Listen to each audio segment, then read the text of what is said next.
indivisible. Ang important na or epekto ng divisible by 12, bakit siya questionable?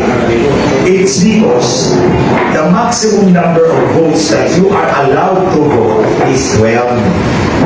So kung divisible by 12 yung 16,801,212 divided by 12 equals 1,400,101, hindi siya overvote. Hindi siya overvote. Kasi hindi siya lumagpas sa maximum number of allowable votes. Kung divisible by 13, okay, we will accept it. Kasi lumagpas ka na sa 13. Kung divisible exactly by 12, ibig sabihin lahat ng balota na binilang mo, 12 ang boto. Tapos, in-overvote mo.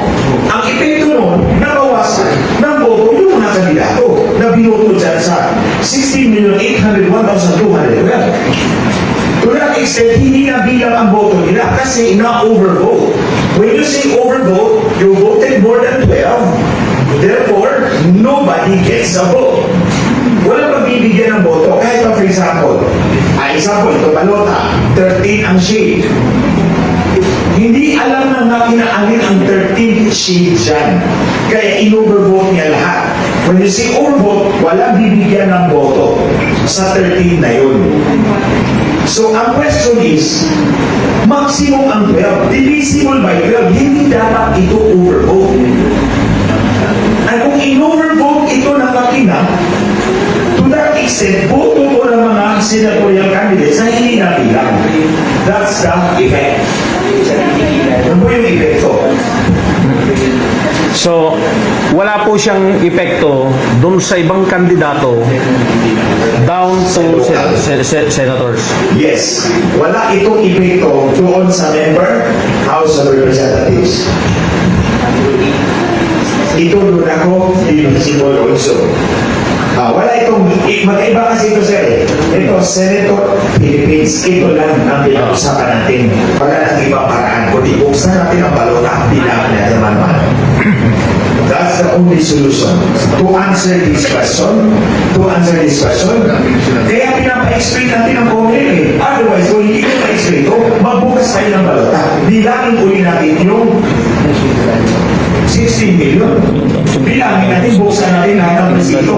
Kasi lahat ng presinto may overvote. Dami. That's the only way to settle the issue. Kasi kung hindi mo buksan ang comment, questionable na.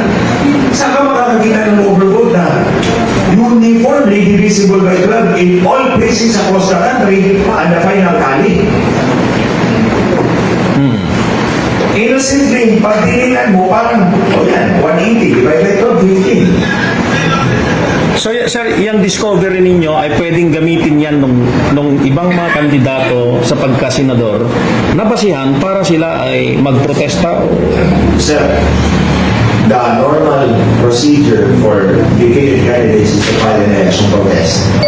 Pero ang protesta na yan is very expensive, very time-consuming, at wala may papanalo at the end of the day. But now, this is not the interest of candidates anymore. Ang sabi ko nga sa mga kandidato, you shut up because you will sound like sound-breaking. It should be the public, tayo, kami, na hindi mga kandidato ang mag-iingay. Because this is our right as much as it is yours. May karapatan ang kandidato na bilangin ang boto niya para but shut up na lang kayo because you would really sound like sound-breaking. Let us do the talking. Kasi ako, si Bishop Nilo, si General Romy, si Captain Ray, si Atty. Mel, si Colonel Cesar, hindi kami mga kandidato. We have no interest except the fact that this is our sovereign right.